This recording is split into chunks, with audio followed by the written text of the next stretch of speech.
बिस्मिल्लाहिर्रहमानिर्रहीम। अस्सलाम वालेकुम। उम्मीद है कि अल्लाह के फजल और करम से आप दुनिया में जहाँ कहीं भी होंगे खुश होंगे। हम भी अल्हम्दुलिल्लाह ठीक है, अल्लाह ताला का फजल है। नाज़रीन, आज का जो व्लॉग है वो एक दो टॉपिक पे है, रैंडम सा कह लीजिए। वो ये कि एक वाक़या सुनाता हूँ आपको। मैं उस वक्त लंदन में काम करता था, तो जब मैं काम पे गया तो जो एक पहले से उधर वर्कर खड़ी थी वो फीमेल थी।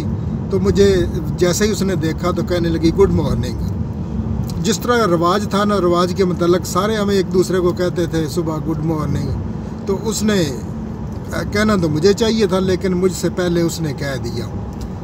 मैंने कहा गुड मॉर्निंग, तो वापसी के जवाब में भी तो मुझे कहने लगी is it Akmal, you know, is it really good morning.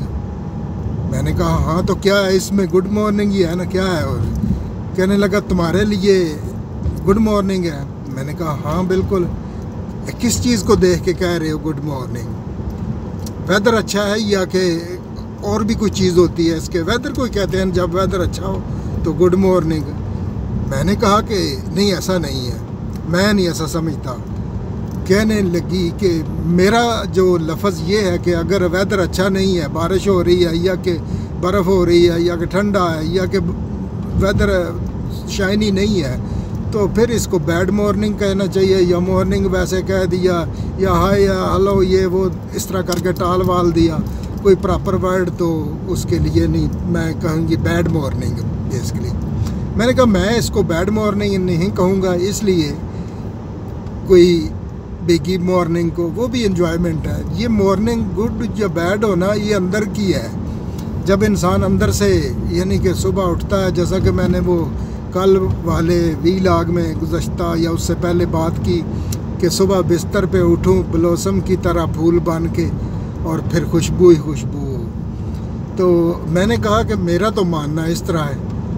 तो कोशिश हम कर सकते हैं अपनी ज़िंदगी को इस तरह लेके आगे बढ़ने की, लेकिन इसके साथ ही ज़िंदगी के इम्तहानात कई बार सोचते हैं कि शायद ये जो मुश्किल वक्त है ना, ये आखिरी है, इसके बाद नहीं होगा। लेकिन उसके साथ साथ भी मुश्किलें होती हैं ज़िंदगी में, ये तो चलती रहती हैं। तो जैसे किसी बुज़ुर्ग ने यह भी कह रखा है कि मुसीबत या मुश्किल घोड़े की चाल की, यानी कि घोड़े जैसी तेज़ होती है, लेकिन आसानी उसकी कमर पे सवार होती है। आज का मैसेज और गपशप यही है। क्या अच्छा लगा अपनी राय कमेंट्स बॉक्स में ज़रूर दीजिएगा। रब राखा।